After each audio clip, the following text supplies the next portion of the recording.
بسم اللہ الرحمن الرحیم.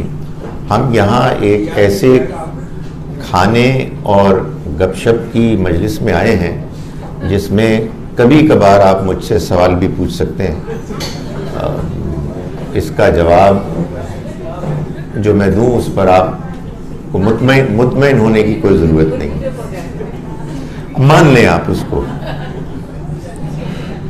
تو میں حاضر ہوں. میرا خیال ہے کہ جو منتظمین ہیں وہ اس تقریب کو آگے بڑھانے کے لیے پہلے کچھ بناوٹی سوال کریں گے جن کا کوئی، تاکہ لوگوں میں حوصلہ افزائی پیدا ہو.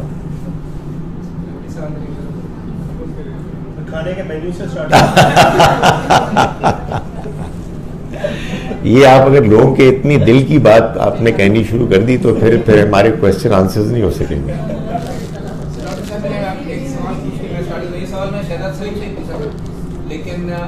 میرا اس پہ جواب یہ ہوگا کہ انہوں نے جواب کیا دیا. دیکھو میں وہی سوال آپ سے پوچھ لیتا ہوں کہ اب یہاں پر یو کے کے اندر اسلامک اسکول بہت کامن ہو، ٹھیک ہے، اور یہ ویسٹرن کنٹریز میں اسلامک اسکول اب بہت کھل رہے ہیں، اور نیچرلی اسلامک اسکول ہوگا اس میں صرف مسلمان بچے آئیں گے، اور وہاں پر جو ہے جو نارمل ایجوکیشن ہے، نارمل سبجیکٹس ہے وہ تو پڑھائے جائیں گے، پھر ایڈیشنل سبجیکٹس جو ہیں وہ اپنے اسلامک سبجیکٹس وہ پڑھائے جائیں گے. سرٹن جیسے آپ کہیں کلچرل جو ایک طرح سے آپ کہیں ٹریننگ ہوگی وہ بھی ہوگی کہ اس سے کیا کہنا چاہیے کہ میل اور فیمیل بچے جو ہے وہ کیسے ایک دوسرے سے انٹریکٹ کریں، ٹھیک ہے، نماز پڑھنا، بہت سارے جو پریکٹیکل اسپیکٹس ہیں وہ بھی سکھائے جائیں گے. ایز اس کے جو اپوزٹ ہے وہ یہاں کا نارمل اسکول ہے، پبلک اسکول ہے، جہاں پہ ہر فیتھ کے بچے آتے ہیں، ٹھیک ہے، اور نو فیتھ کے بچے بھی آتے ہیں، اور ان کی اپنی کلچرل بیک گراؤنڈ بھی ہے. تو اب آج کے دور میں جب ہمارے پاس اسلامک اسکول اور نارمل اسکول دونوں کا آپشن ہے، بچوں کو کہاں بھیجنا چاہیے، اور اس سے کوئی فرق پڑتا ہے کہ ہمیں کچھ ایکسٹرا کوشش کرنی چاہیے، لیٹ سے اگر اسلامک اسکول امپورٹنٹ تو کہ ہم اور اسلامک اسکول کو بھیجیں. دیکھیے، یہاں رہتے ہوئے یعنی ویسٹ میں رہتے ہوئے ہمارے کچھ ٹارگیٹس، کنسیڈریشنز ہونی چاہیے سامنے. میں اس پر ایک سے زیادہ مرتبہ اپنے اس وزٹ پہ گفتگو کر چکا ہوں. میں یہ سمجھتا ہوں کہ آپ لوگ یہاں جب آئے ہیں بحیثیت مسلمان تو بہرحال آپ کو اپنا اسلام، اپنی آئیڈینٹی، اپنا فیتھ پریزرو کرنا ہے.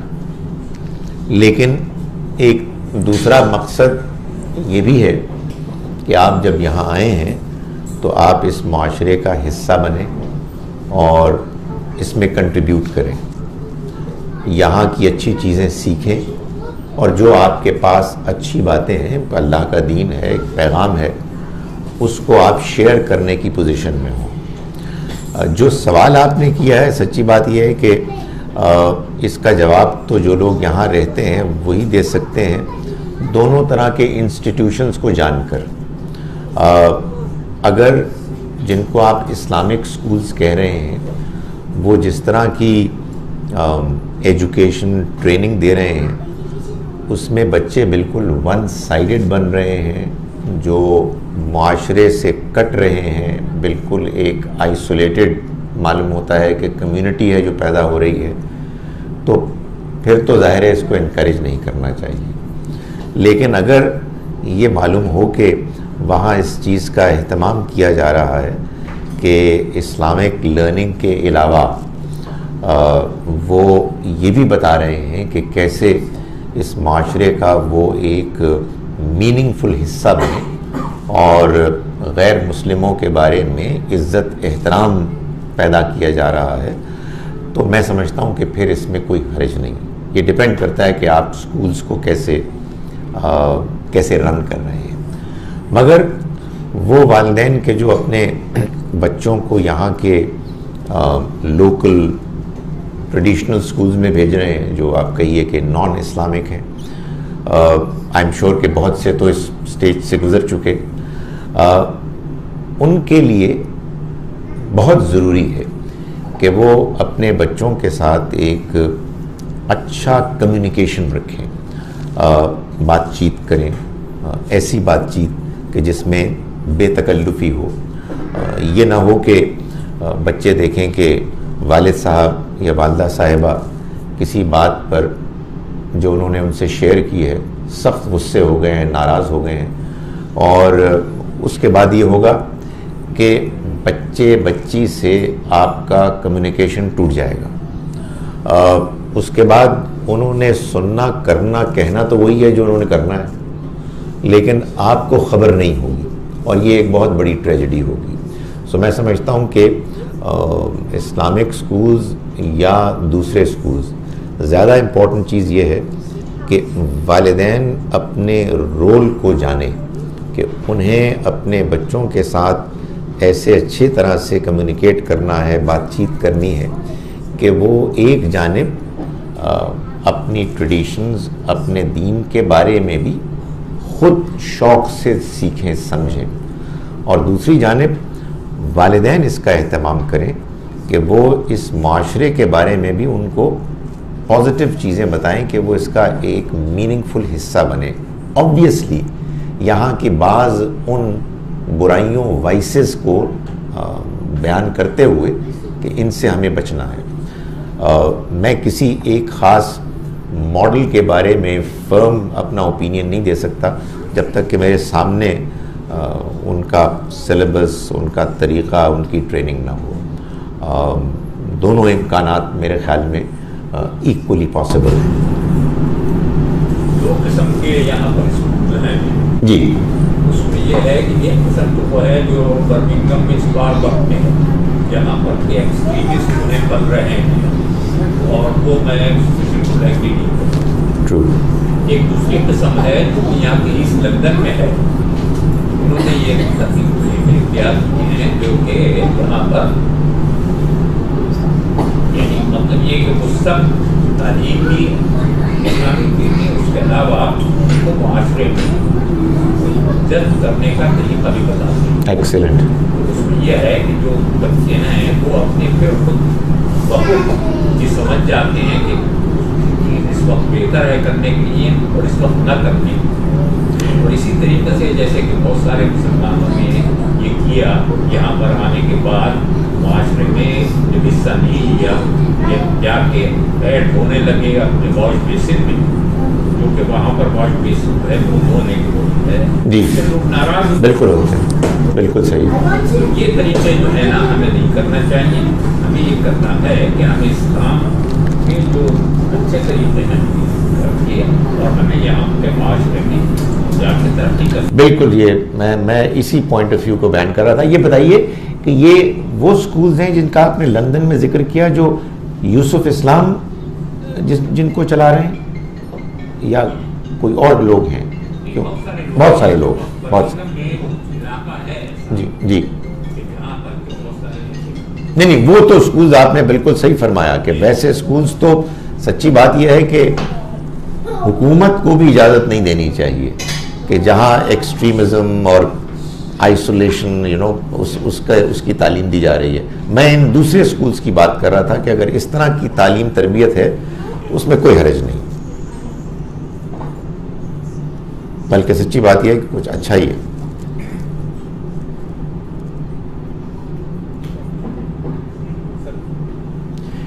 ایک آدھ اور کوئی جعلی سوال ہو جائے پھر انشاءاللہ مجلس گرم ہوگی.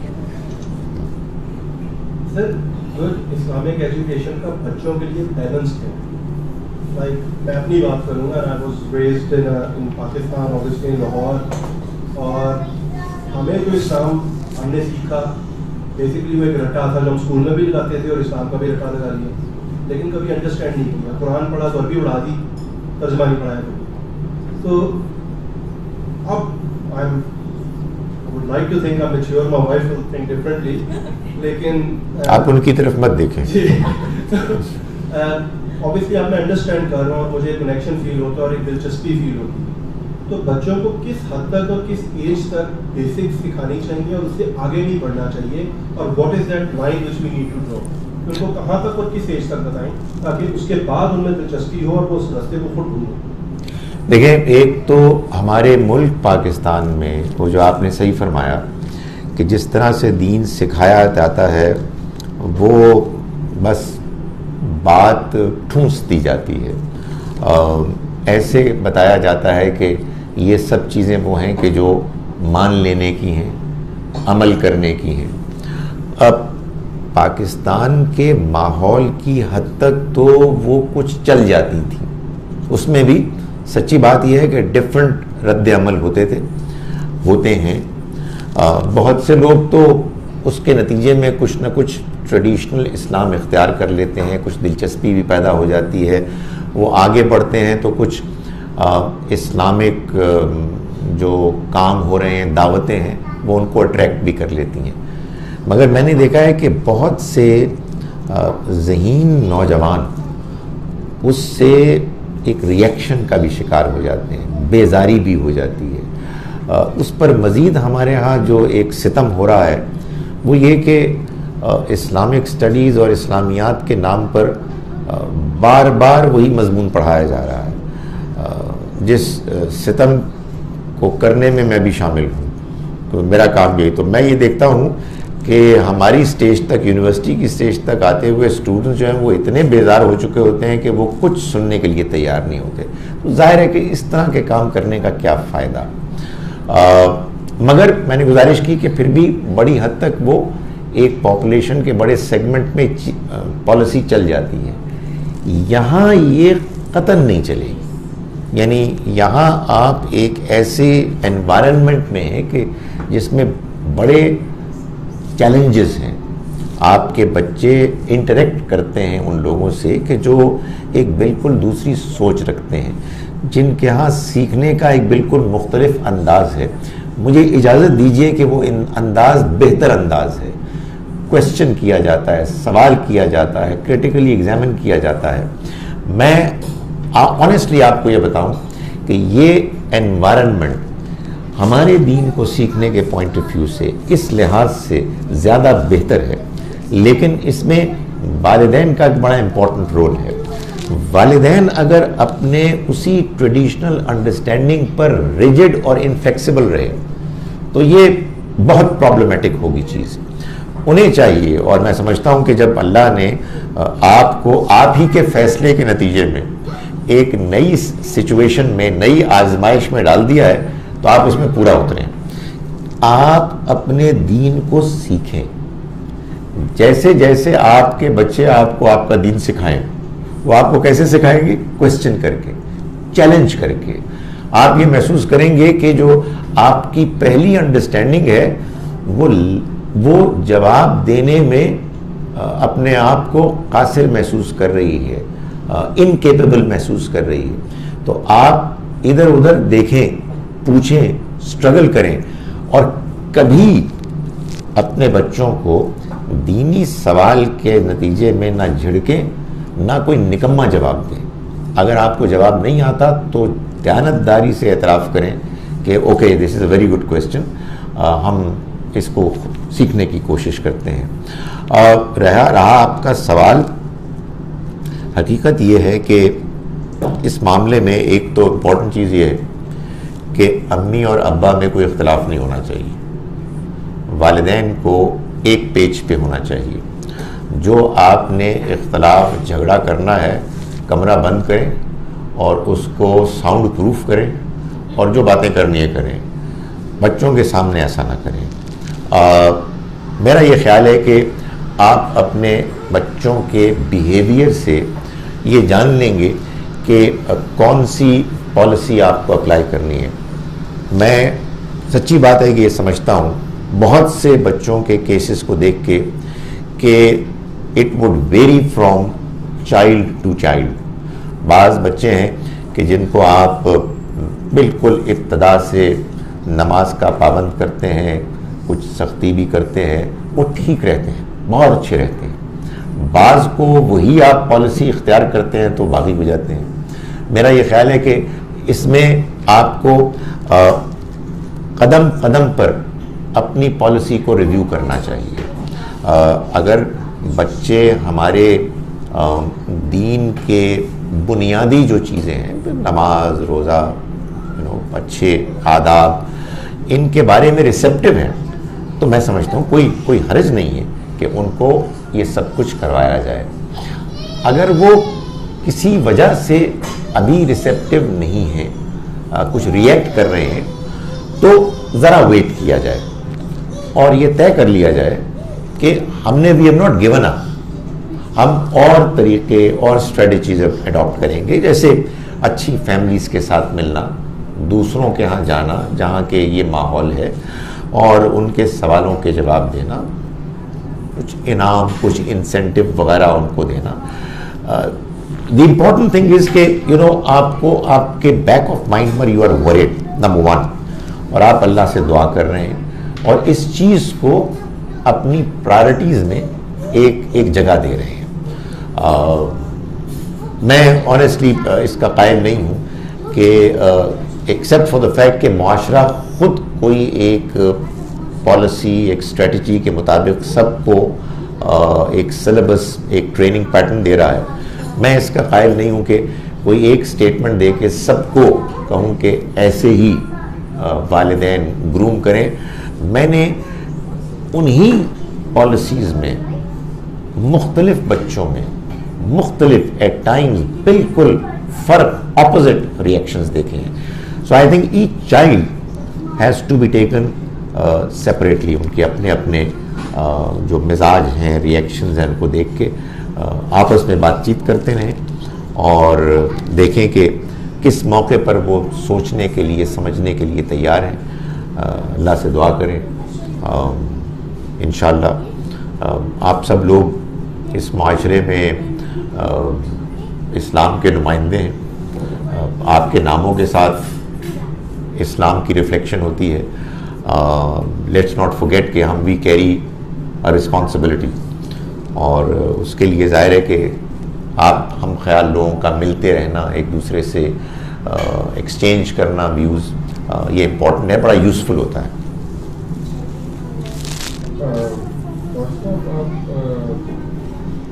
اللہ کا جو پیمانہ ہے انسان کو جانچنے کا یا اس کی جو دنیا میں دکھا گیا ہے اس کے مال کا اس پہ روشنی کرے. اس کو جو جنرل انڈرسٹینڈنگ مسلمان کی تو یہ ہے کہ وہ بغیر سوچے سمجھے یا اسے پوچھے بغیر ایک اسلامی معاشرے میں پیدا ہو گیا ہے, بغیر سوچے سمجھے وہ اپنے والدین کے دین کو پڑھتا ہے, دوسروں کے بارے میں یہ سمجھتا ہے کہ وہ سب جہنمی ہیں اور اس میں ہی جنت کا جانا ہے. تو اللہ تعالیٰ کا اگر پیمانہ نہیں ہے تو اللہ تعالیٰ نے تو اپنے کرسچنس کے ساتھ, یہودیوں کے ساتھ, لوگوں کے ساتھ, اور اسپیشلی یہ جو آج کل وہ عاطف صاحب کا ایک مسئلہ چلا ہوا, بڑی زیادتی کر دی اللہ تعالیٰ اور بے انصافی کرتے تھے. تو یہ کیا انڈرسٹینڈنگ ہے ہماری؟ یہی اللہ تعالیٰ کا پیمانہ ہے کہ مسلمان گھر میں اس کو پیدا کر دو, وہ کچھ بڑی بڑی باتیں سنے گا, اس کے مولانا اس کو کہیں گے کہ تم بھی جنتی ہو, باقی سب بدتی ہیں, اور وہ قرآن کو پڑھے گا, حضرت محمد صلی اللہ علیہ وسلم پہ صرف لفظ ایمان رکھے گا اور جنت میں چلے گا. پلیز روشنی کریں. آپ نے بھی اپنے سوال میں ایک زیادتی کی ہے کہ ایک پیاری مخلوق کا ذکر ہی نہیں کیا, چینی. اللہ میاں نے اتنے زیادہ بنائے ہیں, میں تو ہمیشہ ان کو دیکھ کے بڑا پریشان ہوتا ہوں کہ اللہ میاں تم نے اتنی بڑی تعداد میں چینی بنائے ہیں, ان کا کیا بنے گا. یہ بڑا ویلڈ کویسچن ہے, اور آنیسٹلی میں بعض اوقات ڈس اپوائنٹ ہوتا ہوں, اور میں سوچتا ہوں کہ شاید میری ڈس اپوائنٹمنٹ اس وجہ سے ہے کہ میں بعض لوگوں کو جانتا ہوں, سب کو نہیں جانتا. مسلمان اس معاشرے میں آنے کے بعد ظاہر ہے کہ کسی کا دماغ خراب ہے کہ وہ کسی ایسی سوسائٹی میں جائے گا کہ جو آپ کی سوسائٹی سے گھٹیا کمتر ہے اور کوئی چیز آفر نہیں کر رہی. there has to be something good about this society کہ جس کی وجہ سے لوگ یہاں آتے ہیں. یہاں آس پاس لوگوں کو دیکھتے ہوئے ٹھیک ہے ان میں بعض چیزیں ہیں کہ جو بری ہیں, لیکن اکثر چیزیں وہ ہیں کہ جس میں ہم ان کو اچھا پاتے ہیں, اخلاق میں, طور طریقوں میں, ڈسپلن میں, اکوموڈیٹ کرنے میں, ٹالرنس میں, ایٹسیٹرا. میں جس چیز پہ پریشان ہوتا ہوں وہ یہ ہے کہ پاکستان سے مسلمان ممالک سے لوگ آتے ہیں یہاں, اور وہ ایک ایسی زندگی گزارتے ہیں کہ جس میں وہ پورے اطمینان کے ساتھ یہ انڈرسٹینڈنگ رکھتے ہوئے دنیا سے رخصت ہو جاتے ہیں کہ ہم الحمدللہ جنتی ہیں اور یہ الحمدللہ جہنمی ہیں. اللہ اکبر. یعنی ان کے ذہن میں کبھی یہ سوال بھی نہیں ہوتا کہ اللہ کے بارے میں انہوں نے کیا تصور قائم کیا ہے. اللہ رب العزت انصاف کرنے والا ہے, مہربان ہے, کسی کے ساتھ وہ زیادتی نہیں کرے گا. یہ پیغام ہے جو ہمیں دیا گیا ہے, یہ پیغام ہے جس کا ہم نے لوگوں کو پرچار کرنا ہے, لوگوں کو اس کی روشنی میں انوائٹ کرنا ہے. آپ کے سوال کا جواب میں قرآن مجید کی ایک آیت کی روشنی میں دیتا ہوں. یہ سورہ مبارکہ ہے سورہ اعراف, 7th سورہ. اس کی آیت نمبر 42 میں 42 میں اللہ نے یہ بیان کیا ہے کہ ایمان اور نیک عمل انسان کو جنت میں پہنچائیں گے.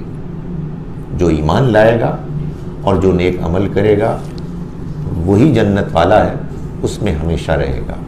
مگر اس بیان کے بیچ میں اللہ نے ایک بہت اہم اصول بیان کیا ہے, اور وہ یہ ہے کہ ہم کسی انسان کو اس کی وسعت, اس کے پوٹینشل, اس کے امکان سے زیادہ جواب دہ نہیں ٹھہرائیں گے.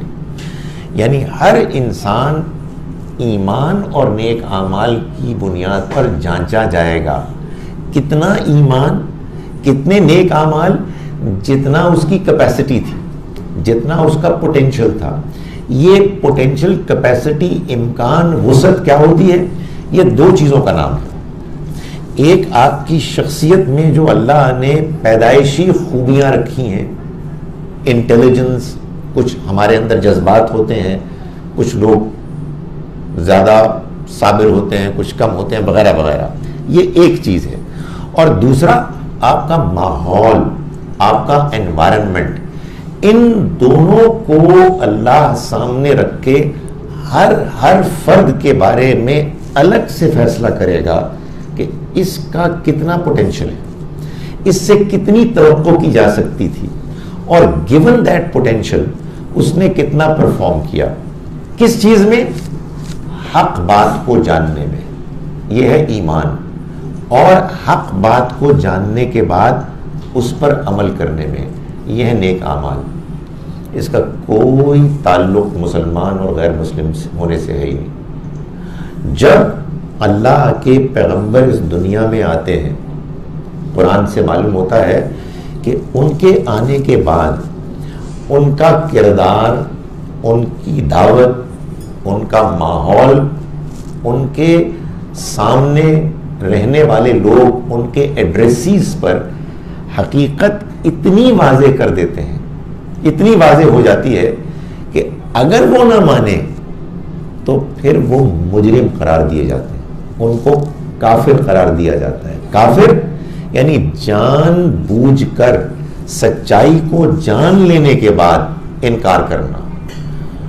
جو لوگ میرے جیسے اشخاص کی گفتگو سننے کے بعد کہتے ہیں کہ یہ آپ کی بات تو ہمیں ٹھیک نہیں لگ رہی, تو ٹھیک ہی کہتے ہوں گے, اس لیے کہ میرا کردار, میری گفتگو, میری پریزنٹیشن, ظاہر ہے کہ اس میں اور پیغمبروں کی بات میں زمین آسمان کا فرق ہے. اصولی طور پر بات جان لیں, خدا تعالیٰ کے ہاں آخری حد تک انصاف ہوگا. وہ مجھے اور آپ کو معلوم ہے کیا کہتا ہے؟ وہ مجھے اور آپ کو یہ تلقین کرتا ہے کہ ہم ہر حال میں انصاف کریں, چاہے اس کے نتیجے میں ہمارے اپنے والدین کے, رشتہ داروں کے مفادات پر زد پڑے.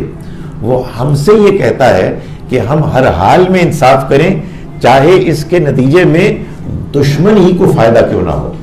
مجھے آپ یہ بتائیں, وہ خود جب انصاف کرنے پہ آئے گا تو وہ یہ دیکھے گا کہ کس کا نام محمد عبداللہ ہے اور کس کا نام جان ہیری ہے؟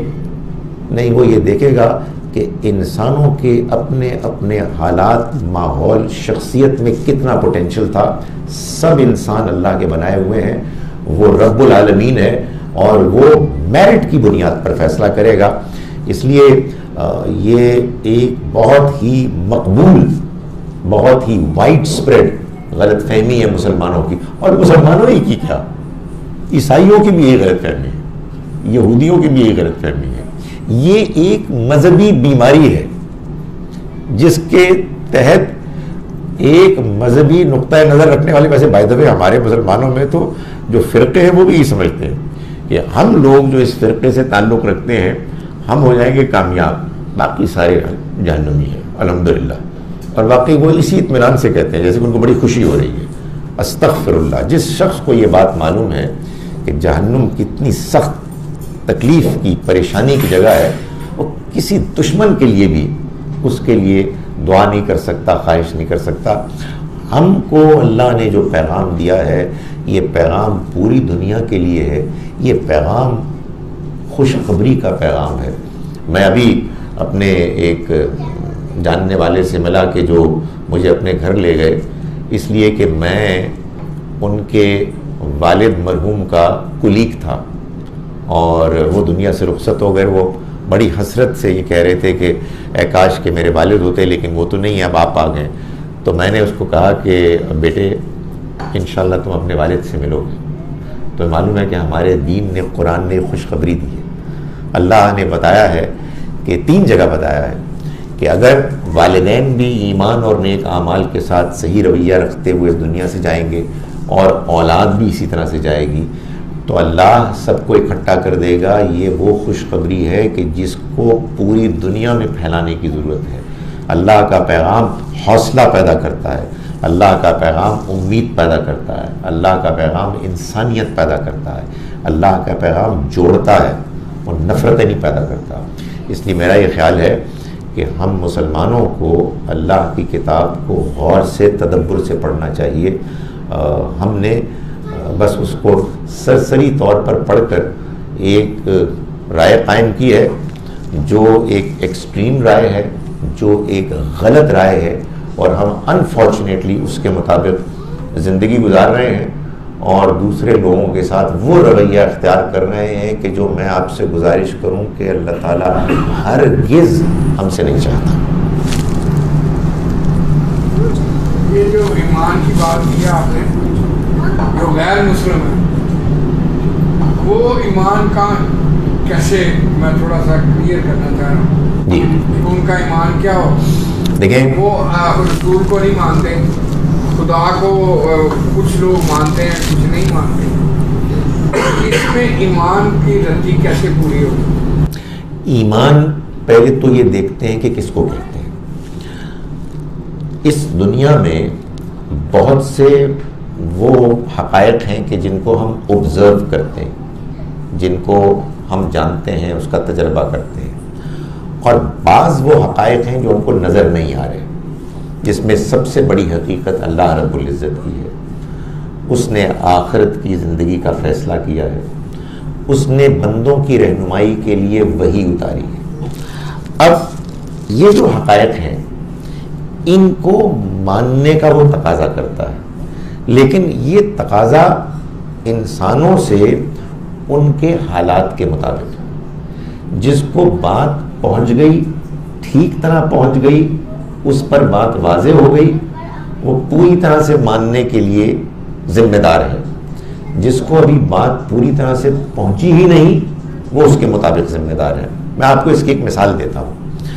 سورہ توبہ قرآن مجید کی سورہ نمبر 9 ہے اور یہ عذاب کی سورہ ہے جس میں اللہ نے اپنے رسول صلی اللہ علیہ وسلم کے دشمنوں پر جو عذاب نازل ہوا اس کو بیان کیا. جیسا کہ آپ جانتے ہیں کہ رسول جب بھی آتے ہیں ان کی قوم جب انکار کرتی ہے تو ان پر عذاب نازل ہوتا ہے.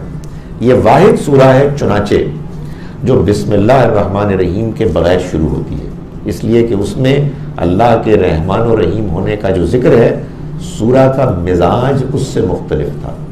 اس سورہ مبارکہ کی پہلی 5 آیات میں اللہ نے اس عذاب کا اعلان کیا ہے کہ ان میں سے جو مشرک ہیں یہ قتل کر دیے جائیں گے جہاں کہیں پائے جائیں گے.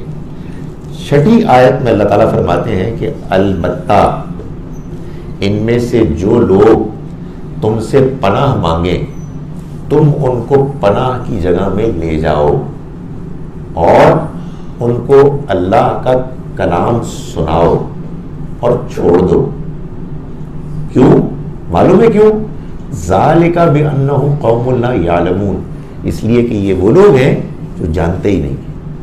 امیجن کریں کہ رسول اللہ صلی اللہ علیہ وسلم اپنے پروفیٹک مشن کو مکمل کر چکے، اس انتہا کو پہنچا چکے کہ جس کے بعد اللہ کا فیصلہ آ گیا کہ اب انکار کرنے والوں کو ختم کر دیا جائے. اور یہ صرف رسولوں کے زمانے میں ہوتا ہے، آپ اس بات سے پریشان نہ ہو، یہ اب کبھی نہیں ہو سکتا، اس لیے کہ اب رسول نہیں آئیں گے.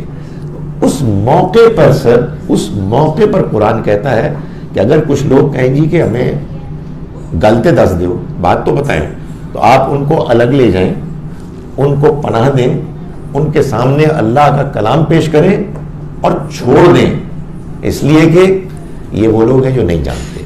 تو میں گزارش کر رہا ہوں کہ جو جانتا ہے، جس تک بات پہنچ گئی، وہ ان باتوں کے ماننے کا ذمہ دار ہے. جو نہیں جانتا وہ اس چیز کو ماننے کا ذمہ دار ہے کہ جس کے جاننے اور ماننے کا اس کے لیے امکان تھا. موٹی بات اللہ نے یہ کہی ہے کہ سچائی کو ہمیشہ مانو اور اس کے آگے ضد نہ کرو، ہٹ دھرمی نہ کرو.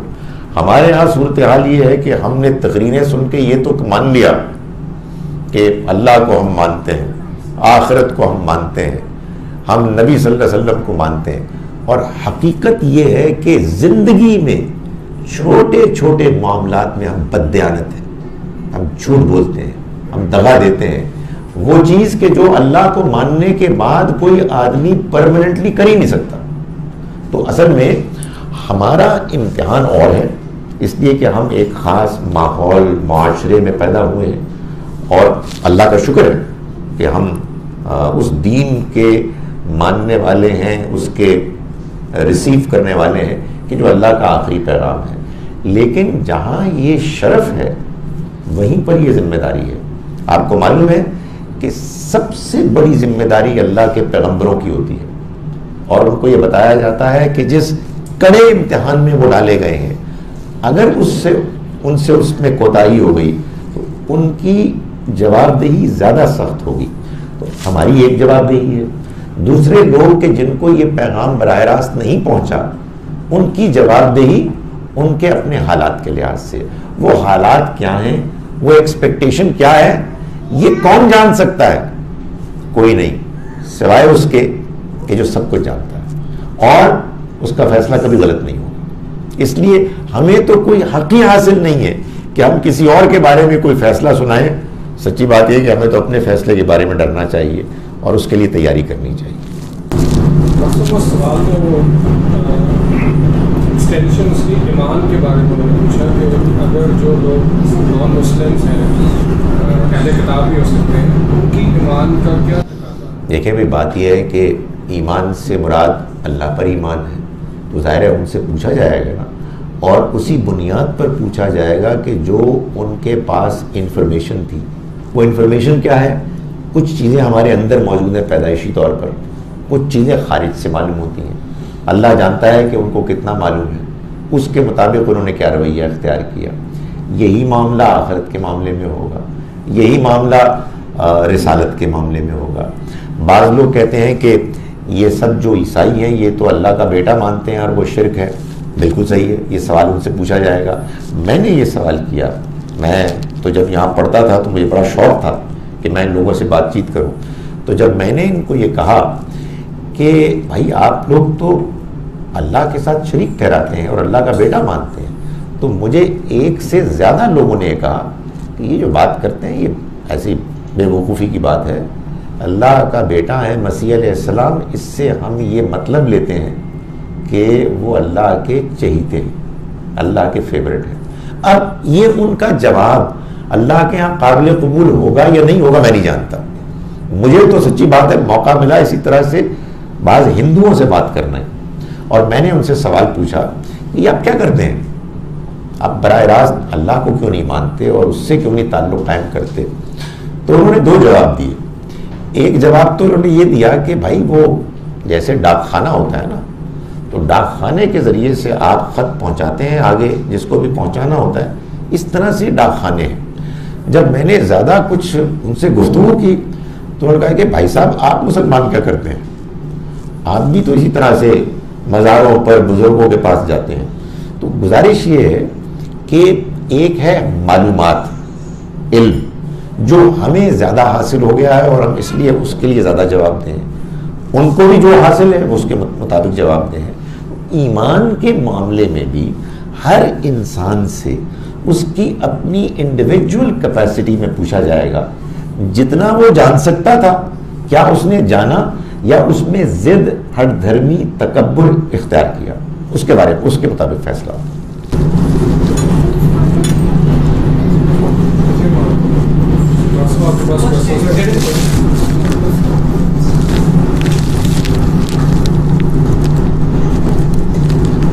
When we are born, is our destiny, قسمت already decided? Does دعا change your قسمت؟ دیکھیں اس کا جو پہلا حصہ ہے کہ you are born to a certain family at a certain time with certain abilities. یہ آپ کی قسمت ہے، اس میں you cannot do anything about it. لیکن اس کے بعد آپ بڑے ہوتے ہیں، جب بچے ہوتے ہیں تو تب بھی آپ کی قسمت ہی ہے، والدین کیا کر رہے ہیں کیا نہیں کر رہے. لیکن the moment you grow up، آپ جب میچور ہوتے ہیں، آپ سوچنے سمجھنے کی صلاحیت اختیار کرتے ہیں، اس کے بعد اب اللہ نے یہ طے کیا ہے کہ آپ کو ایک زندگی کے بڑے ڈومین میں اللہ نے آزادی دی، اختیار دیا ہے. اور یہ وہ آزادی اور اختیار ہے کہ جس کی بنیاد پر آپ اکاؤنٹیبل ہیں، جواب دیں. یہ اچھی طرح سے جان لیں کہ جو چیز اللہ کی طرف سے آپ کے لیے طے ہو گئی ہے، مثال کے طور پر آپ کی پیدائش، آپ کے والدین وغیرہ وغیرہ، اس کے بارے میں آپ جواب دہی نہیں، اس لیے کہ یہ تو آپ کا فیصلہ ہی نہیں ہے.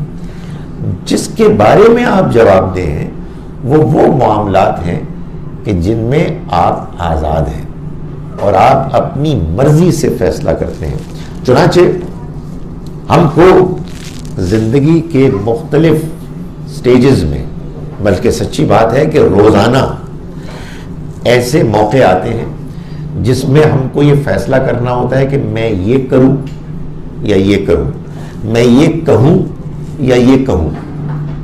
ہمیں یہ بھی معلوم ہوتا ہے کہ بعض باتیں جو ہم کر رہے ہیں، بعض باتیں جو ہم کہہ رہے ہیں وہ مطلوب ہیں، پسندیدہ ہیں، ڈیزائربل ہیں، اور بعض باتیں ہیں جو غیر مطلوب ہیں، انڈیزائربل ہیں. مشکل یہ ہے، آزمائش یہ ہے کہ بہت سی انڈیزائربل چیزیں اٹریکٹیو ہوتی ہیں، ان کا آپ کو فوراً امیجیٹ کچھ مزہ آتا ہے، کچھ گریٹیفیکیشن ہوتی ہے، تو ہم غلط فیصلہ کرتے ہیں. اور اس پر آپ جواب دیں، اس میں آپ بالکل آزاد ہیں، اور وہی آپ کے لیے اکاؤنٹیبلٹی کا ذریعہ بنے گی. جو چیزیں آپ کے اوپر اللہ نے اپنی طرف سے ڈال دی ہیں اور آپ اس میں کچھ نہیں کر سکتے، اس میں آپ جواب دے نہیں ہیں. ڈز دعا چینج یور قسمت؟ دیکھیے یہ جو قسمت ہے نا، یہ اللہ کا علم ہے، اس کی نالج. اللہ کی نالج پرفیکٹ ہے. یعنی میں قسمت سے مراد یہ اس سوال کے دوسرے حصے میں جو قسمت سمجھا جا رہا ہے، God knows beforehand what is going to happen to us. لیکن یہ وہ چیز ہے کہ جو ہماری سمجھ میں نہیں آتی، اس لیے کہ یہ ہماری انڈرسٹینڈنگ کی پہنچ سے اوپر ہے. خدا تعالیٰ جو کچھ جانتا ہے اس میں یہ بات بھی شامل ہے کہ ہم بہت سے کام اپنی مرضی سے کریں گے. اچھے کریں گے کامیاب ہو جائیں گے، برے کریں گے اللہ کی نگاہ میں ناکام ہو جائیں گے. انہی باتوں میں سے یہ بات بھی ہے کہ بعض اوقات ہم دعا کریں گے، دل سے دعا کریں گے اپنے لیے یا کسی اور کے لیے، اور اللہ تعالیٰ اس دعا کو سنے گا، اور اس دعا کے بعد ہمارے اوپر اس کے اچھے اثرات ہوں گے. تو یہ سب خدا کی نالج میں ہے. خدا کی نالج کبھی انکمپلیٹ نہیں ہو سکتی، وہ کبھی بدل نہیں سکتی. البتہ دعا ہم کو ضرور کرنی چاہیے، اس لیے کہ ہم کو یہ معلوم ہے کہ ہماری دعا کے نتیجے میں اللہ خوش بھی ہوتا ہے، اور بعض اوقات وہ اس کے بعد ہمارے معاملے میں کچھ چیزیں ایسی طے کرتا ہے کہ جو ہمارے حق میں ہوتی ہیں. So we should continue doing it. ہمیں اس چیز کو بادر ہی نہیں کرنا چاہیے کہ اس سے اللہ تعالیٰ نے یوں ڈیسائیڈ کیا مگر یوں ہو گیا. نہیں، اس کا ڈیسیشن ہماری اپنی پرفارمنس پر مبنی ہوتا ہے. یہ بات کہ وہ اس کو پہلے سے جانتا ہے، اس سے پریشان ہونے کی کوئی ضرورت نہیں ہے. اگر آپ پریشان ہیں تو میں آپ کی پریشانی کو دور کرنے کے لیے ایک کوشش کر سکتا ہوں. دیکھیں، بات یہ ہے کہ آپ میں سے بعض لوگ، میں تو بعض لوگوں کو جانتا ہوں بہت اچھی طرح، خواب دیکھتے ہیں، سچے خواب، اور دیکھتے چلے جاتے ہیں. کسی نے خواب دیکھا کہ میں ایک ایسے ریسٹورانٹ میں جاؤں گا جس میں ایک بیسمنٹ ہوگا، جس میں کچھ مرد ہوں گے، کچھ خواتین ہوں گی، ان کے آگے ٹیبلز ہوں گی، اور ایک مائک کے سامنے ایک مولوی صاحب بیٹھے ہوں گے اور وہ یہ بول رہے ہوں گے، اور الفاظ بھی وہی. امیجن کریں کہ کسی نے یہ خواب دیکھ لیا اور کہا یار یہ کیا چکر ہے یار. آئی نو اٹ. میں آپ کو بتاؤں، میں کئی لوگوں سے ایسے ملا ہوں جن کو ایسے خواب آتے رہتے ہیں.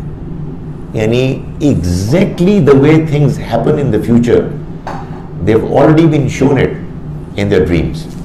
تو اب یہ کیا چیز ہے؟ میں اور آپ یہاں کسی کے دھکا دینے سے نہیں آئے. ٹھیک ہے، نبیل صاحب نے ہمیں کافی پریشرائز کرنے کی کوشش کی ہے، مگر ہم انکار کر سکتے تھے. ہم اپنی مرضی سے آئے الیاس صاحب، ہے نا؟ نہیں. سو اب یہ جو ہمارا اختیار ہے جس کے نتیجے میں ہم سب یہاں جمع ہیں، ایک بندہ اس کو پہلے سے دیکھ لیتا ہے. کیسے دیکھ لیتا ہے؟ اللہ تعالیٰ یہ بتانا چاہتے ہیں کہ دیکھو، وما اوتیتم من العلم الا قلیلا، تمہیں بہت تھوڑا علم دیا گیا ہے. I know everything and you know very little. اور جو میں جانتا ہوں وہ ضروری نہیں ہے کہ وہ میں تمہارے اوپر مسلط کرتا ہوں، تو میں اس کا پابند کرتا ہوں. اس قصے کو چھوڑ دیں اور اپنی پرفارمنس پر آپ کنسنٹریٹ کریں اور دعائیں کرتے رہیں. انشاءاللہ اللہ تعالیٰ دعائیں سنتا ہے، دعائیں قبول کرتا ہے. ڈاکٹر صاحب، یہ بعض لوگ یہ کہتے ہیں کہ جو نماز ہم پڑھتے ہیں یہ ایک صرف ایک دعا ہے، اور نماز پڑھنے کے بعد دوبارہ ہاتھ ڈال کے دعا مانگنے کی ضرورت نہیں ہے. اور بعض کا یہ کہنا ہے کہ دعا جو ہے وہ ایک نماز جو ہم پڑھتے ہیں اس کا تمام ہے، اور جب ہم دعا کرتے ہیں تو اس کے بعد اللہ تعالیٰ ہماری دعا سنتے ہیں اور ہماری جو حاجات ہیں وہ اللہ تعالیٰ کو فرماتے ہیں. تو اس میں اب دعا مانگنی چاہیے نماز پڑھنے کے بعد، یا یہ نماز ایکسلف جو ہے وہ دعا ہے؟ اس کے اوپر ذرا روشنی. دیکھیے، جو نماز ہم کو بتائی گئی ہے پڑھنے کے لیے، اس کے دو حصے ہیں. ایک حصہ وہ ہے کہ جو لازم ہے، اور ایک حصہ وہ ہے کہ جو اختیاری ہے. جب آپ نے سلام پھیر کر نماز مکمل کر لی، اب آپ جو چاہے کریں. آپ دعا کرنا چاہتے ہیں تو آپ بھی کر سکتے ہیں، آپ نہ کرنا چاہیں آپ نہیں بھی کر سکتے. البتہ یہ میں گزارش کروں کہ نبی اکرم صلی اللہ علیہ وسلم کی نمازوں کی کیفیت جو حدیثوں میں بیان ہوئی ہے، اس میں نماز کے بعد ہاتھ اٹھا کر دعا کرنے کا بیان کوئی شاذ ایک آدھ ہے. لیکن اس کا یہ ہرگز مطلب نہیں ہے کہ آپ دعا نہیں کر سکتے. آپ کر سکتے ہیں، لیکن جو نہیں کرتے ان کو بھی کوئی الزام نہیں لگانا چاہیے ان پر بھی کہ وہ کوئی غلط کام کر رہے ہیں.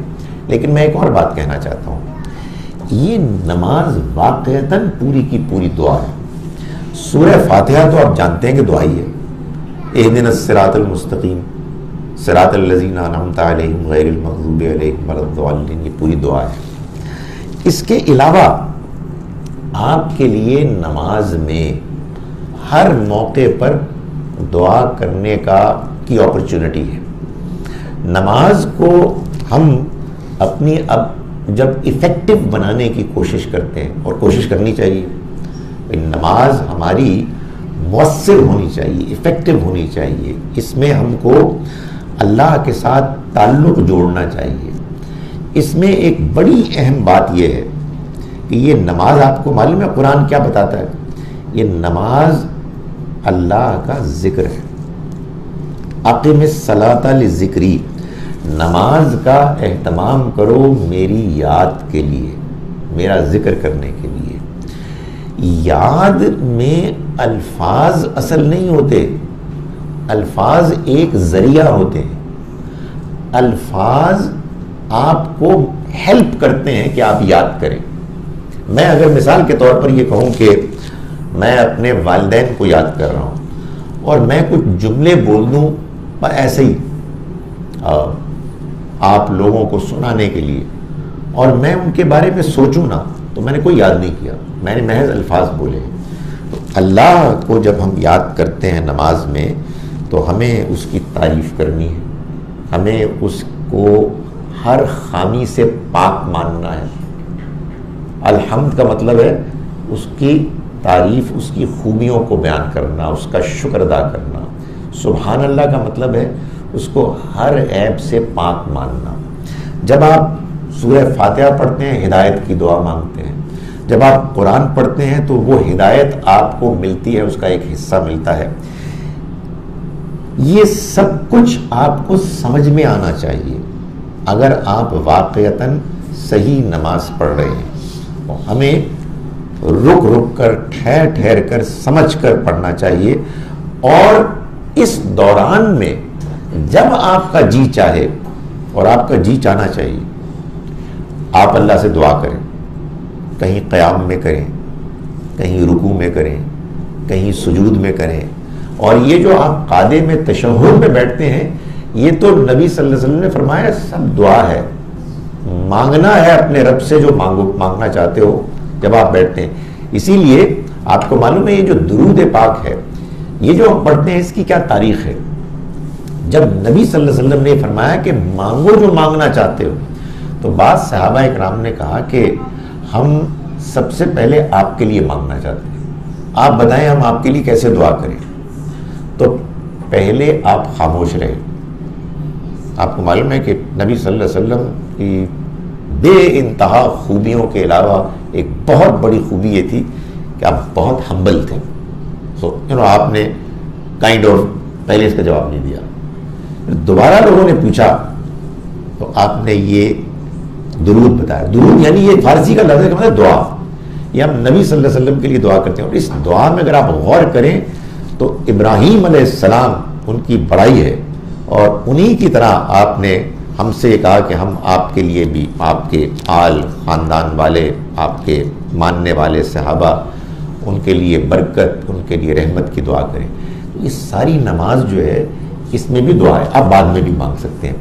مجھے جو پرابلم لگتی ہے وہ یہ ہے کہ ہمارے ہاں بعض لوگ یہ محسوس کرتے ہیں کہ ساری نماز تو پڑھ لی، اور وہ پڑھی عربی میں جو ہمیں سمجھ میں نہیں آئی، اور آئے تھے ہم مانگنے کے لیے، تو اب کیا کریں؟ تو پھر مانگتے ہیں. میں کہتا ہوں ضرور مانگیں، لیکن میں ایک اور آپ کو خبر دے رہا ہوں کہ آپ نماز کے اندر بھی مانگ سکتے ہیں. اور اگر اجازت دیجئے اور برا نہ منائیے تو ایک اور خبر بھی دے رہا ہوں کہ آپ اندر کی نماز میں بھی اپنی زبان میں بھی اللہ میاں سے بات کر سکتے ہیں. اس لیے کہ نماز میں جو چیزیں عربی میں پڑھنی لازم ہیں وہ ہیں سورہ فاتحہ، قرآن کا ایک حصہ، سمع اللہ لمن حمدہ، ربنا لک الحمد. آپ کا مختلف موقعوں پر اللہ اکبر کہنا، اور السلام علیکم ورحمۃ اللہ. یہ 5 اذکار ہیں جو لازم ہیں، یہ عربی میں پڑھنے ہیں. باقی میں آپ کو اختیار ہے. نبی صلی اللہ علیہ وسلم نے بھی بدل بدل کر پڑھے. آپ کے اور آپ کے صحابہ کی زبان عربی تھی. میں صرف اپنی بات سمجھانے کے لیے ایک آخری واقعہ بتا رہا ہوں جس کے بعد میں اس سوال کا جواب ختم کر رہا ہوں. کہ ایک موقع پر نبی صلی اللہ علیہ وسلم نماز پڑھا رہے تھے. جب آپ اٹھے رکوع سے سمیع اللہ لمن حمدہ ربنا لک الحمد یہ فرمایا, تو پیچھے دوسری تیسری صف میں ایک صاحب نے کہا حمدن کثیرن طیبن مبارکن فی, ایک ان کے اندر جذبہ پیدا ہو, ایسی حمد کہ جو کثرت کے ساتھ ہو, جو پاکیزہ ہو, جس میں برکت ہو. خیر نماز ختم ہو گئی. جب ختم ہوئی تو حضور نے پوچھا کہ یہ کون صاحب تھے؟ تو آپ ڈر گئے, گئے تو مارے گئے. حضور پوچھ رہے کہ کس نے یہ کہا تھا؟ تو آپ نے ان کی بہت تعریف کی. آپ نے فرمایا کہ یہ تو تم نے جو الفاظ بولے ہیں تو اتنے پسندیدہ الفاظ ہیں کہ فرشتے ایک دوسرے سے مقابلہ کر رہے ہیں کہ کون ان کو پہلے حاصل کرے. ظاہر ہے وہ جو بھی صاحب تھے وہ عرب تھے, انہوں نے نبی صلی اللہ علیہ وسلم سے پوچھے بغیر اپنے طور پر ایک اپنے جذبات کا اظہار کیا اپنے الفاظ میں, اور ان کو بہت پسند کیا گیا.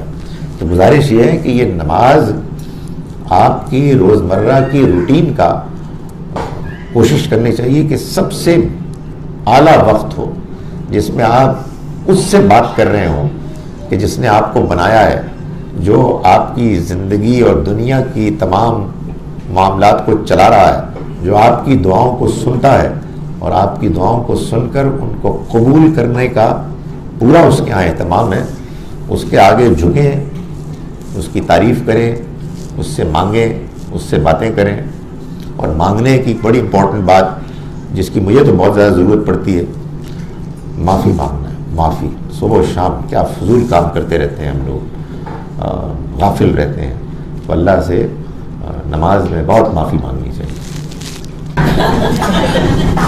ڈاکٹر صاحب جو آپ پہلے ایک بات کہہ رہے تھے اس سے میں ایک سوال کنیکٹ کر دیتا ہوں کہ جو آپ بتا رہے تھے کہ ہر انسان کی کیپیسٹی ہے, ٹھیک ہے, اس کے حساب سے اللہ جو ہے قیامت کے دن اس کا حساب کرے گا, اس کا فیصلہ کرے گا.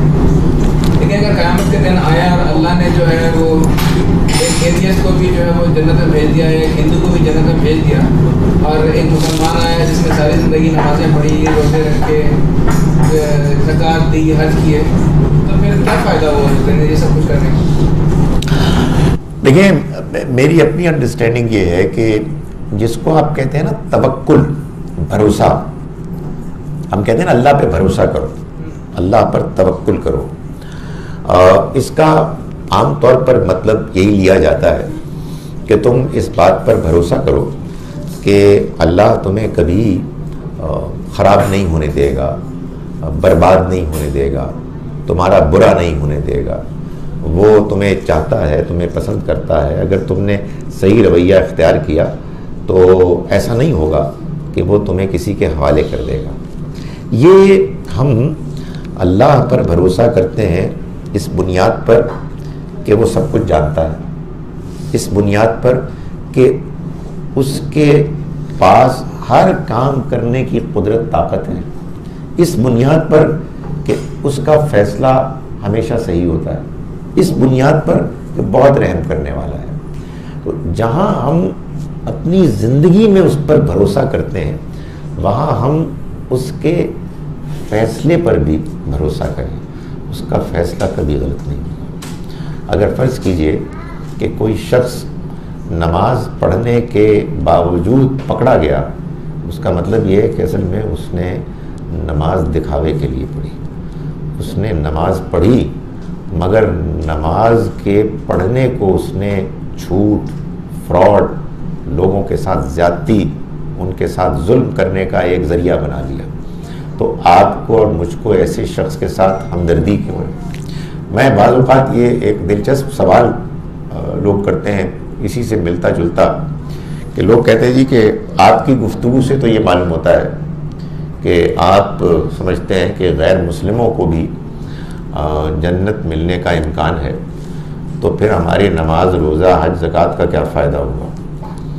تو میں یہ کہتا ہوں کہ یار اگر آپ نماز کو بوجھ سمجھ کے پڑھ رہے ہیں تو پلیز نہ پڑھیں, تو نماز کو انجوائے کریں. جب آپ نماز کو انجوائے کریں گے نا تو پھر آپ یہ نہیں کہیں گے کہ اس کا کیا فائدہ ہو, آپ یہ کہیں گے یار وہ کتنا محروم ہے یار, وہ نماز اس کو پتہ ہی نہیں ہے. میں آنیسٹلی سمجھتا ہوں جو آپ پیغام دنیا والوں کو دیں, ان کو دیں, میں امیجن کرتا ہوں کہ میں ان کو کیا بتاؤں. آخرت ہے نا, وہ تو انہوں نے دیکھی. دنیا میں کیا مس کر رہے ہیں؟ آنیسٹ ٹو گاڈ دنیا میں ایک چیز جو مس کر رہے ہیں وہ نماز, وہ خدا کے آگے سجدہ ہے. آپ ان کو بتائیں سجدہ کیا چیز ہے, وہ کتنے محروم ہیں اس ماتھے کو زمین پر ٹیکنے کے عمل سے, جس کے نتیجے میں انسان کو وہ تسکین, وہ سکون, وہ اطمینان, وہ کانفیڈنس ملتا ہے جو کہیں اور نہیں مل سکتا.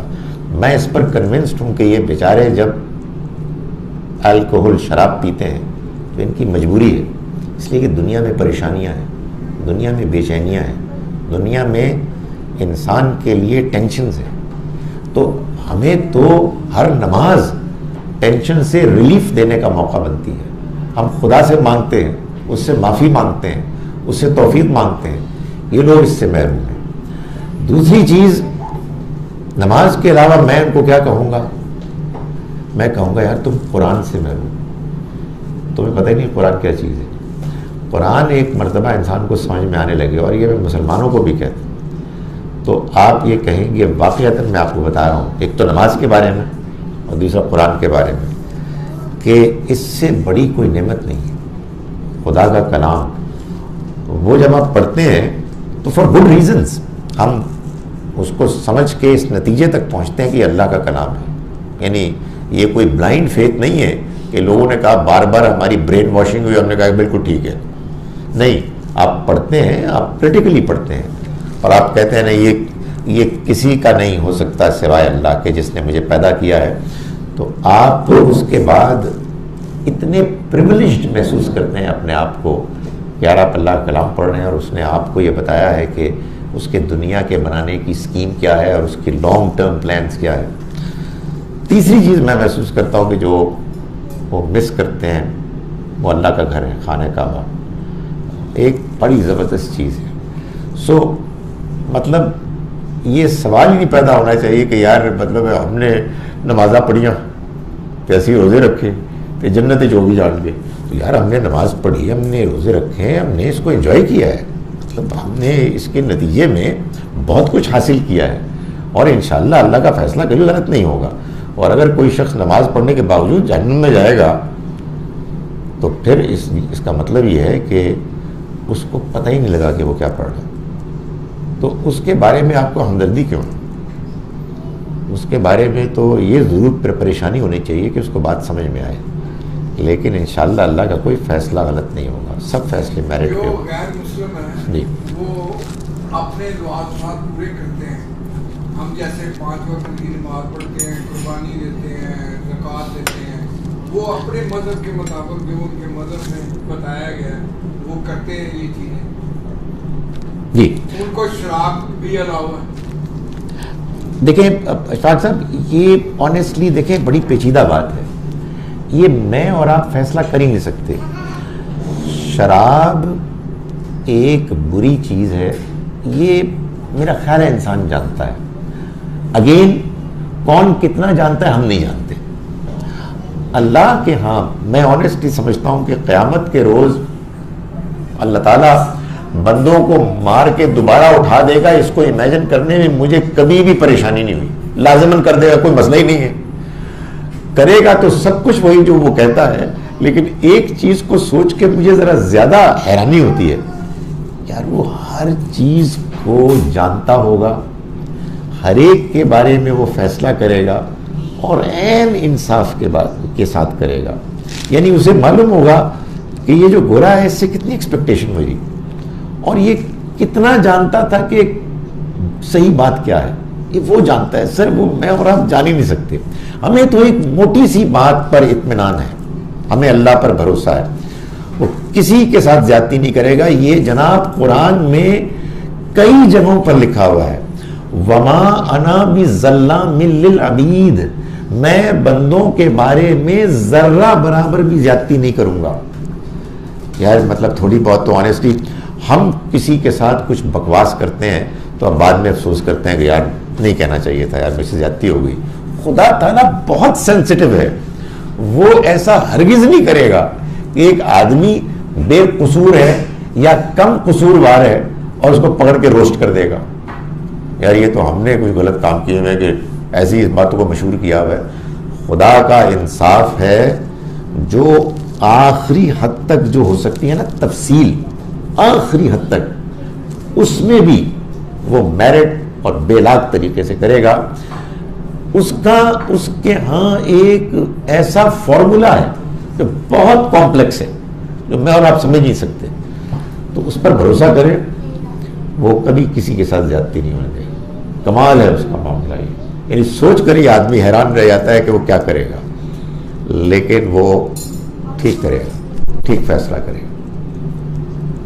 ہر قوم میں اللہ تعالیٰ نے نبی بھیجے، اپنے بندے بھیجے اور اپنا پیغام بھیجے اور اپنی کتابیں نازل فرمائی، اور یہ ایک سلسلہ چلتا رہا. اور اینڈ میں قرآن پاک میں اللہ تعالیٰ یہ فرماتے ہیں کہ میں نے یہ آخری کتاب اپنے آخری نبی پہ نازل فرمائی ہے، تو آپ اس کو پڑھیں اور اس کی اوپر عمل کریں اور اللہ تعالیٰ کی رسی کو تھامے رکھیں، تو آپ انشاءاللہ تعالیٰ جنت میں جائیں گے. یہ بشارت کی گئی ہے اور وہ اس بنا پہ کی گئی ہے کہ ہم سب سے پہلے اللہ تعالیٰ پہ ایمان لے کے آئیں، اس کے انبیاء کرام جتنے بھی آئے ہیں ان پہ ایمان لے کے آئیں، اللہ تعالیٰ کی جو کتابیں نازل کی گئی ہیں ان پہ ایمان لے کے آئیں، اور اس کے بعد فائنل جو کتاب ہے قرآن پاک اور اس پہ ایمان رکھیں اور اس پہ عمل کریں. اس کے بعد یہ جنت کی بشارت کی گئی. اب وہ لوگ جو کہ اس سے پہلے دوسری اقوام کے لوگ ہیں جو تو اس دنیا سے گزر چکے ہیں، وہ تو ایک ڈفرینٹ ایشو ہے، لیکن جو ابھی زندہ ہے اور ان کے پاس تو اپرچونیٹیز ہیں، لیکن اس کے باوجود وہ اپنے انہی کاموں پہ لگے ہوئے ہیں جو کہ وہ کر رہے ہیں، اور وہ یہ کہتے ہیں کہ ہم صحیح راستے میں ہیں.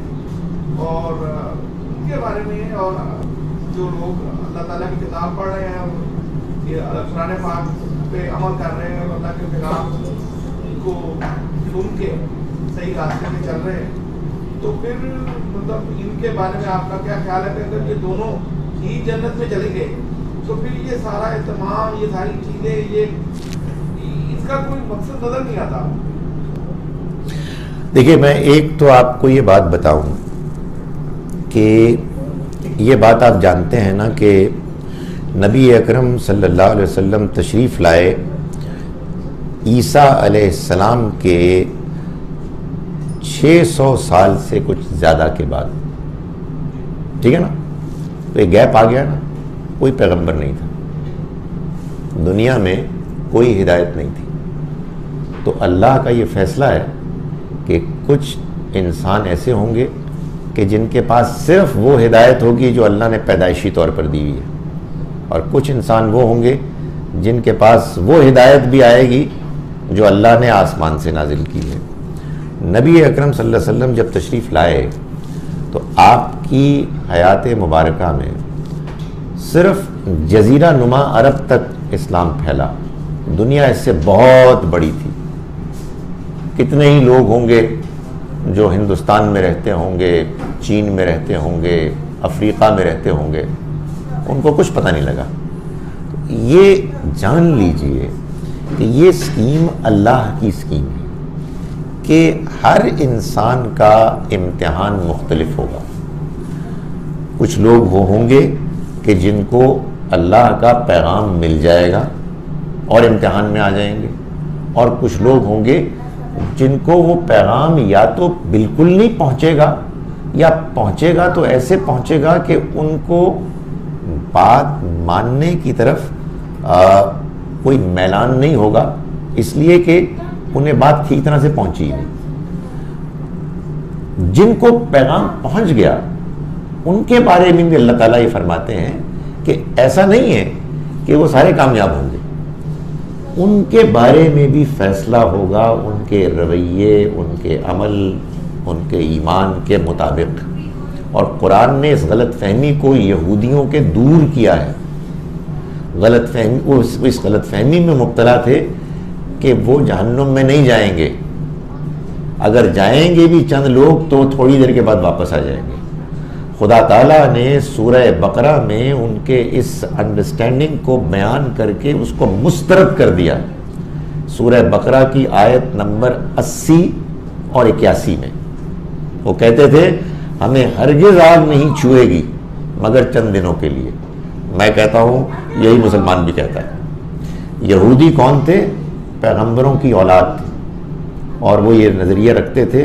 اللہ تعالیٰ نے فرمایا قل، ان سے پوچھو اتخذتم عند اللہ عہدا، تم نے کیا اللہ سے کوئی عہد لیا ہے کہ فلن یخلف اللہ وعدہ، کہ اللہ اس عہد کی خلاف ورزی نہیں کرے گا؟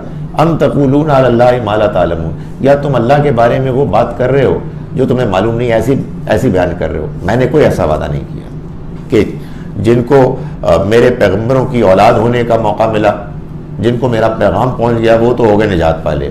سر اس میں بھی مجھے کوئی حق حاصل نہیں ہے کہ میں کسی شخص کے دل میں جھانکوں، مجھے تو صرف اپنے دل میں جھانکنا ہے۔ لیکن آپ دیکھ سکتے ہیں کہ آپ کے مسلمان ممالک میں، ابھی میرا ایک دوست وہ آج یہاں نہیں آئے، وہ یہاں ہیتھرو میں مختلف ایئر لائنز کے لیے وہ کام کرتے ہیں، تو آج ہی مجھے بتا رہے تھے کہ یہ عجیب بات ہے کہ میں یہ دیکھتا ہوں کہ جو مسلمانوں کی ایئر لائنز میں جو لوگ مسافر آتے جاتے ہیں ان کا رویہ اتنا گرا ہوا برا، نام لیے نیشنلٹیز کے، یہ نیشنلٹی فلاں ہے اور یہ فلاں، میں نام نہیں لے رہا، اور یہ جو دوسرے لوگ ہیں ان کا بہت اعلیٰ ہے۔ خدا تعالیٰ کے ہاں اس بارے میں کیا فیصلہ ہوگا آئی ڈونٹ نو۔ ظاہر ہے ایمان، اللہ کی کتابیں، اللہ کے پیغمبر، آخرت، یہ بہت امپورٹنٹ فیکٹرز ہیں، یہ اگنور نہیں ہوں گے، لیکن وہ اخلاق کہ جو اس سے بھی پہلے میرے اندر موجود ہے، اس کو جو قوم اللہ کے پیغمبروں کو ماننے والی ہے اگر نظر انداز کر رہی ہے، ان کا کیا بنے گا یہ وہی فیصلہ کرے۔ اس لیے میں گزارش کرتا ہوں اپنے ایمان اور عمل کو بہتر سے بہتر کریں، دوسروں کے بارے میں حسن ظن بھی رکھیں اور خیر خواہی بھی رکھیں۔ میں آپ کو یہ بتانا چاہتا ہوں قرآن نے تھرو آؤٹ خیر خواہی کا ہمیں درس دیا ہے، سوائے ان لوگوں کے بارے میں جو خیر خواہی ڈیزرو نہیں کرتے تھے۔ اور وہ کون لوگ تھے؟ وہ تھے جنہیں اللہ نے بتایا، جن کے بارے میں نبی اکرم صلی اللہ علیہ وسلم تھرو آؤٹ ہمدردی، خیر خواہی، درگزر، محبت، دعا، یہ آپ کا طریقہ تھا۔ آخری زمانے میں، بالکل آخری زمانے میں، جب اللہ نے یہ فیصلہ کیا، جیسے کہ وہ رسولوں کے معاملے میں کرتا ہے، کہ ان کی قوم نے ان کا انکار کرنے کے معاملے میں حد کر دی ہے، آخری حد کو پہنچ گئے ہیں، اب یہ واپس لوٹنے والے نہیں ہیں۔ صم بکم عمی فہم لا یرجعون، ختم اللہ علی قلوبہم وعلی سمعہم وعلی ابصارہم غشاوۃ ولہم عذاب علیم، ان کے دل میں مہر لگ گئی ہے، یہ اب واپس نہیں آئیں گے۔ تب جا کر اللہ تعالیٰ نے فرمایا کہ اے پیغمبر آپ ان کفار اور منافقین سے جہاد کریں اور ان کے ساتھ سختی کریں۔ یہ کس کو کہا جا رہا ہے؟ یہ ظاہر اسی کو کہا جا رہا ہے کہ جو سختی نہیں کرتے تھے اور نرمی کرتے تھے۔ تو ہمارے لیے تو پیغمبر صلی اللہ علیہ وسلم کا وہی اسوہ ہے، اپلیکیبل، ویلڈ، کہ جس میں ہم سب کے ساتھ نرمی، محبت، ہمدردی کریں، اور انجام کیا ہوگا یہ فیصلہ اللہ پر چھوڑ دیں۔ اب اللہ نے ہمیں آسمان سے کسی کو یہ نہیں بتانا کہ فلاں شخص اب ایمان نہیں لائے گا وہ جہنمی ہے، نہیں، ہمیں سب کے ایمان کی فکر ہونی چاہیے، اور جتنا ہمارے لیے ممکن ہے ہم اس کے لیے اپنے کنڈکٹ کو بہتر کریں، ہم پیغام کو پہنچانے کے لیے جو کچھ کر سکتے ہیں اس کو کریں، اللہ سے دعا کریں۔